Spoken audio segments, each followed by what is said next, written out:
It is great catching up with my next guest. It's been a while since we've had a chat, especially in one of these interviews, but I'm joined by MMA Gold head coach Jim West, who of course coaches a number of fighters, including Anthony Fluffy Hernandez, who was supposed to fight last weekend at UFC Vancouver. But I know he had an interesting post about the fight over the weekend, so I wanted to talk to him about that. But first and foremost, Jim, how are you doing, man? I'm doing great, man. I'm blessed. You know, when I'm busy, things are good. If you're not busy, things are looking bad. So everything's going very well. Yeah, and I don't know if people know this, but you're actually at work right now. You have a regular job outside of, coaching some really high-level UFC fighters. So appreciate you making some time. But, I saw the post on the weekend about the fight. I actually just wanted to kind of go back a little bit prior to the fight. Obviously, Fluffy having to withdraw from the matchup with Reiner De Ridder. In steps in Brendan Allen. I was curious sort of going in how you thought the fight was going to unfold, just from your perspective. Yeah, what's funny is Fluffy and I and Thomas, Fluffy's striking coach, we were all talking, when, Brendan actually took the fight. We were all confident that Brendan was going to win. Okay. So him winning was not a surprise at all. We kind of thought he'd win sooner, but the outcome was exactly what we all expected. Okay, interesting. And then obviously you see the fight, how it unfolds. I'd say RDR had a pretty strong start, and then you could just see the tide turning with Allen taking over, and then RDR not able to come out for the fifth round. His coach made the decision to end things. So just your overall thoughts on the fight and Allen getting the win. Yeah, I mean, anyone in the UFC, especially you start getting into the top 10 and top 5, they're all good. So, I'm not going to sit here and bash, one of the best fighters in the world in RDR. But, with that said, he's pretty one-dimensional for the most part, right? Like he's got good jiu-jitsu, but his wrestling's terrible, right? He uses a long knee and he just shoots from a distance to try to get that single leg, right? Like, so everything that you saw in the fight is really what we expected if we were going to fight him, which we were. I think the outcome would have been much worse for RDR if he were actually to fight Anthony, but it's all speculative, but we're very confident in that. I think the first round was pretty typical of an RDR fight, right? Like he's awkward, and when he gets that single leg, he kind of really commits to it, and he gets it and puts you in bad spots. So the first round wasn't necessarily like a shock, and then the rest of the fight wasn't a shock either. We know that his gas tank isn't very good. We know that when you make him uncomfortable and make him stress out, he shies away from a lot of those exchanges. And you saw a lot of those types of things happen in the fight, right? And then ultimately, Brendan finished him, in the fourth round, or he didn't return to the fifth. So, a lot of the stuff that you saw happen was kind of what we all expected. We, as our, Team Fluffy, we kind of all just expected if we were going to fight him, we had all predicted we were going to finish him by the second round at the very latest. Okay. And so, a lot of what you saw was kind of what we planned for and expected. A zebra can't change their stripes, right? Like everything that De Ridder does is those are his tendencies, and tendencies are those things that are really difficult to change, right? And you don't change who you are when you're going in to fight someone, really anyone, right? Fluffy is who Fluffy is going to be. Our job is to just kind of hone those things and make those things better so he can navigate the waters of an opponent's tendencies. And, De Ridder did everything that we thought he was going to do, and we thought Brendan was going to finish him or at least win. And he did. Yeah, he certainly did. It must have been tough, though, because obviously you guys got the win over Allen earlier this year. And then, seeing him, finish RDR, I mean, that could have been your fight. And we could be talking about a fight with Fluffy and Chimaev now. I know, there's no rush to get that opportunity, but that must have been kind of difficult to see how that fight unfolded, kind of like you predicted going in. Yeah, at this point, I don't think anyone can say Fluffy getting a title shot has been rushed, right? Mm-hmm. I mean, you're talking about a guy who's 16-2 overall. He's 10-2 in the UFC. He's finished 8 in a row. No one in the UFC middleweight division has ever done that and not received a title shot yet. He's faced 5 top 15, top 10, or top 5 opponents. He has almost a 70% finish rate. I mean, that's not me being biased towards Anthony. Those are just the stats. Those are the facts. There's no one else in the middleweight division that even comes close. I mean, he's ranked number 4 now. The rankings came out today. He's number 4, right? The only other person that you're talking about is Nassourdine, and And Nassourdine, yeah, he's 9-2, but he's only got a 36% finish rate. Mhm. He's beat 5 ranked opponents. So is Anthony.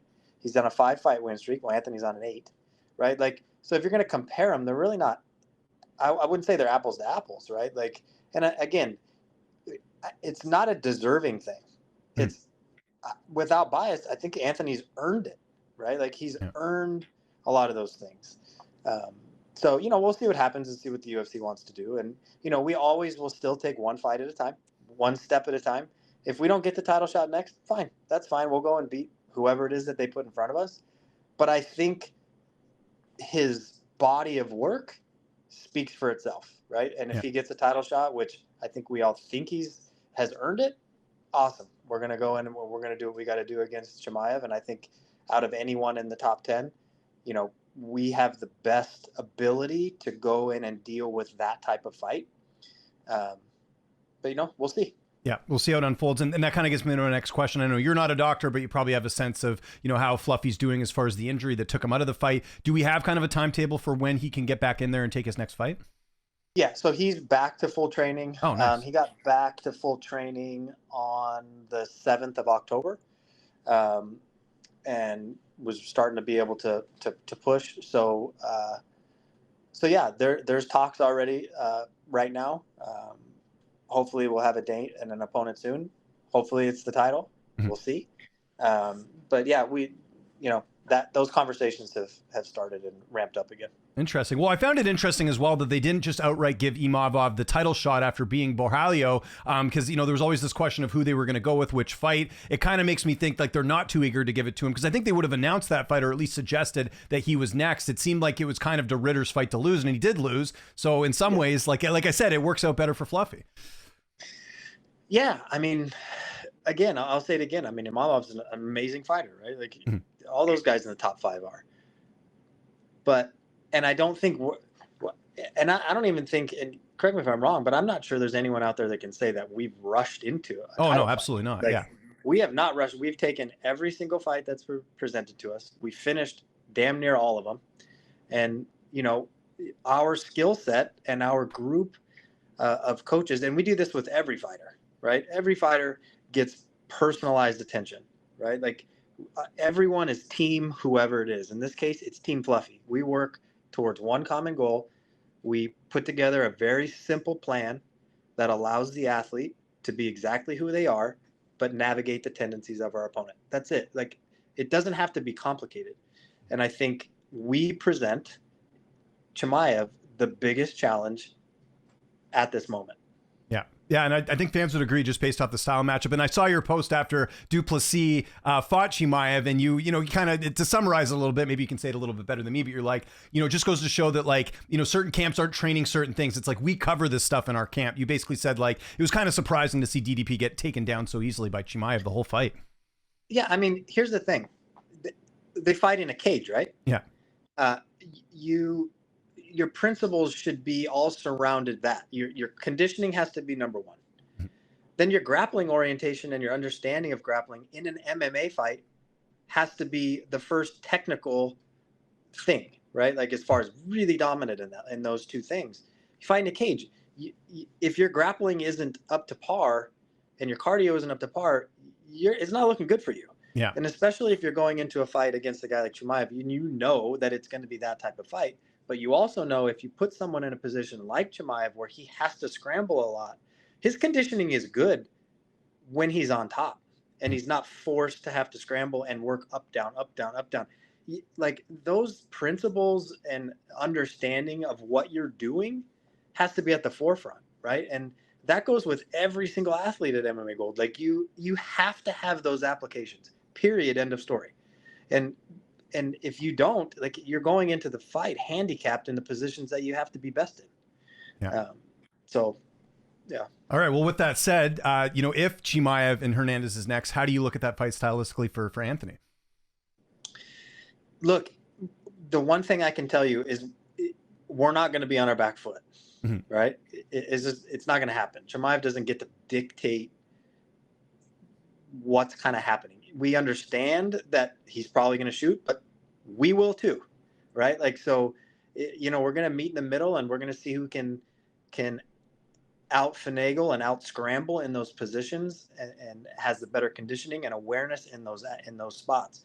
Of course, it's easy when you're on top all the time, and people concede the takedown, right? Like if you look at DDP, I don't want to say he conceded the takedown, but in theory he kind of did, because he didn't know how to get up, right? Those crossbody positions and those leg casing positions and stuff, he didn't really know how to get up. He was just trying to muscle his way out of things. Well, that's not going to work, right? Like, so our game plan will be the Anthony Hernandez, right? Like, we don't change who we are.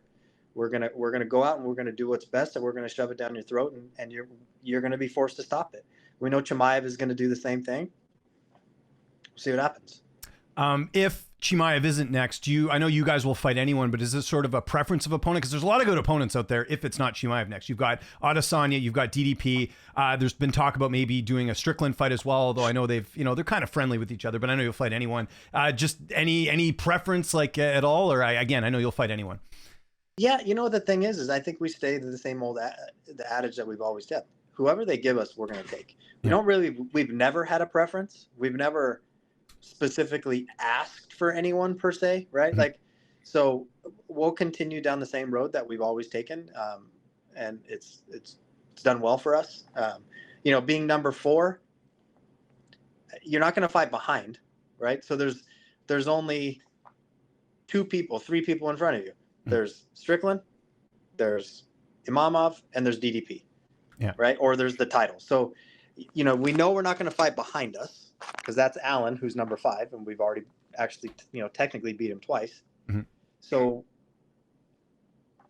I mean, it's got to be one of those guys, right? It's going to be one of those guys, or it's going to be the title. I don't, I think out of the whole thing, though, it's either Imavov or Fluffy who's getting the title. Strickland's not going to get it, and Adesanya and DDP's not going to get it, right? So, if you were to just guess, Fluffy's either going to get the title, or he'll probably get Strickland, because then that means they're giving Imavov the title, right? Yeah. There's only so many scenarios you can play out. Yeah. You don't think Adesanya, even though he's a former champion, I know he's coming off a TKO loss, but that is still a pretty big fight? I think it's a huge fight, right? But you don't want to fight behind you. Yeah, right? That's true. I understand. You want to fight. You want to continue to progress. Yeah. And fight the people that are in front of you. Mm-hmm. So simply because of that, it doesn't make much sense, right? You want to continue. You're trying to vie to become the UFC world champion. Mm-hmm. So you got to fight someone in front of you, or you got to fight for the title. And in this case, being number 4, there's only so many options, right? You either get the title, and if you do, awesome, or Imavov gets the title. And if Imavov gets the title, then who's left? You're probably not fighting DDP, because he's probably not going to fight for quite some time. Mm-hmm. And so that leaves Strickland, right? Like, so it's really only so much. Any news on Aspen Ladd? I think a lot of us are kind of wondering. I know the GFL thing kind of, it happened for a second, and then it didn't happen. But any news on Aspen and when she might fight again? Well, I mean, I think that, the whole world knows, including you, James, why Aspen was released years back. I mean, when she got released, she was number 3 in the UFC. Like, it has nothing to do with skill. Mm-hmm. She has addressed those things. I fully believe that the right thing will be done, and she will get back. Mm-hmm. She's still only 30 years old. People don't realize that she's just now in her prime. Yeah. And she's only lost 4 times. And the only people that she's lost to were all champions in the UFC. She's beat number 5. She knocked out number 5. That's a current number 5 in the bantamweight division now. Right. And so, there's a lot to be said to that. I can tell you she's fixed those things. Mm-hmm. But she will be making her BKFC debut on November 15th in Palm Springs, California. Oh, nice. Okay, cool. So she's going to be doing that. So that's first and foremost, and then we'll get back onto the MMA track. Her brother, Shealor Ladd, he's going to... I was going to ask about him actually after. So let's hear it. What's going on with Shealor? He'll move to 4-0 if he fights November 21st in New York, LFA, of course. Okay, right on. Katarina Legaredes fights on A1. She's definite prospect on A1 on November 7th. So there's a ton of fights, but those are the 2 that are coming up next with Katarina on the 7th, Aspen on the 15th, and then Shealor on the 21st at LFA. Okay, cool. Does Aspen have an opponent yet, or they're going to wait to announce She it? does. She does? Yeah, okay, cool. And we'll find out soon, or? Yeah. The bout agreement and contract stuff just came in yesterday, so okay. I'm sure she'll be announcing something soon. Okay, good to hear. And then you think you can convince Shealor to do an interview with me again? It's been a couple of years, but it would be good to catch up. I'm sure he would. Yeah, okay, cool. But he's getting a little bit better at talking, yeah. you know? Yeah, no, he was good. I mean, I've interviewed a lot of different fighters, and he was all good by me. Do you think we'll be seeing him on Contender Series next year? He's kind of getting to that level. Absolutely. I have all the confidence in the world. His next opponent is the right opponent for him moving into his 4th fight. We'll, God willing, go 4-0, which I have no reason to believe we won't on the 21st. And then after that, we'll see what happens. Being 4-0, you already kind of know you're sitting right on the doorstep. So, we'll just take each fight and whatever comes. But I fully expect all those things to happen. Okay, last question before we go. I don't want you to get in trouble at work. The commentary gig that you've been doing with A1 looks like that's going really well. I've seen some of the stuff. How you must enjoy that because as a coach, we don't really get to hear you outside of maybe some corner stuff and interviews like this. But it must be fun for you to kind of bring your knowledge to the fight game and do commentary. Yeah, absolutely. Tom Anderson, the owner of A1, and obviously Uri Faber has obviously a part in that too. It gives me opportunity to really give unbiased analyst work, right? I think we're victims to a lot of bias when people are commentating, and whether they're biased to a team that this person's on or biased to the person. Look, I don't care who you are, what team you're from. If it's shitty, I'm gonna tell the fans this is shitty and this is why, right. And I'm gonna break it down and give fans the real analyst part. Fans don't care about that you like a team or you like this person. Just call it as what you're seeing. If it's great, call it great and say why it's great. They break it down so people that have no idea about the sport can understand it, right? So it's very fun for me. Like that's the thing that I enjoy most, is being able to kind of give fans just this very raw, unbiased analytics behind what they're seeing and why they're seeing it and what improvements can be made, in a minute's notice. There we go. Jim, you're the best. Thanks for doing this. We'll definitely do this more often. Always like getting your insight. Anything you want to mention before we get out of here? I'll give you the last word. No, I think I'm good, man. Thank you for having me on.